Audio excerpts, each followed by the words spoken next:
I think in general people like team sports a lot.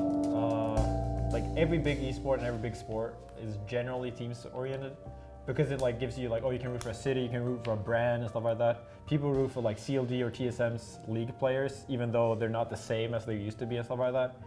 I think teams could be one of those, but the hard part is that it's really hard to watch for new people. Like it's really messy. But I think with more personality, like more teams that like brand themselves as teams, like you guys and me and Ice and Armada Ender, I think that could really grow because people want to see like, oh, the bond between the players and stuff like that. And I think you should watch teams because it shows a different dimension of the game. I agree. I think one of the cool parts about it is just like that for singles, like I feel like you follow like one person's growth at a time, you know, over a season of tournaments, and then like for a team, like you get to see it like more dynamically evolve because like strategies change for the team itself, and then, you know, matchups with like, because right now there's pretty much like top three teams, you know, which is us two, and then Team UGS. Yeah, I think one of the biggest things, for me at least, why I like watching teams is it basically doubles the emotions, right? Because I mean,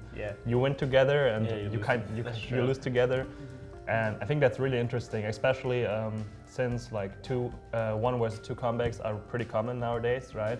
So it's like 2 people fighting against one guy that is still basically fighting for his teammate at the same time.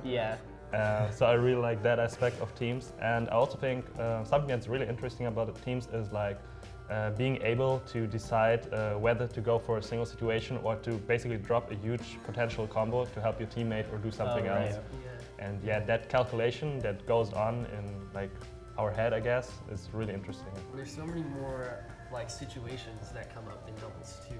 Like you were saying, like you can either pick the single situation or you can get closer to your teammate and then try to squeeze out like a 2 versus 1 really quick.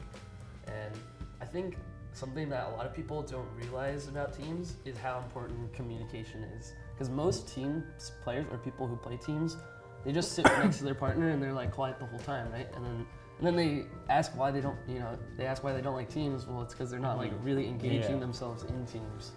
So I think like communication and like not only like during the match can be hard for some people. I think we talked about that, like it's gonna be bigger in the future maybe to like call shots in game. You can do it between stocks when both people die or like stuff like that.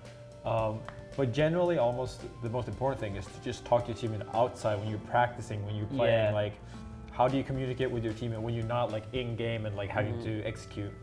I think that's very important because I feel like a lot of people don't realize that you need kind of a vision as a team and you kind of need to like grow as a team. If I'm working on, playing 1v1s in doubles, like just separating, and I just want to practice team combos, like we're not going to grow as a team. We have to, the goals. We both have to work on teamwork, and then we both have to work on singles work and stuff like that, or it won't really work. It won't really sync at all.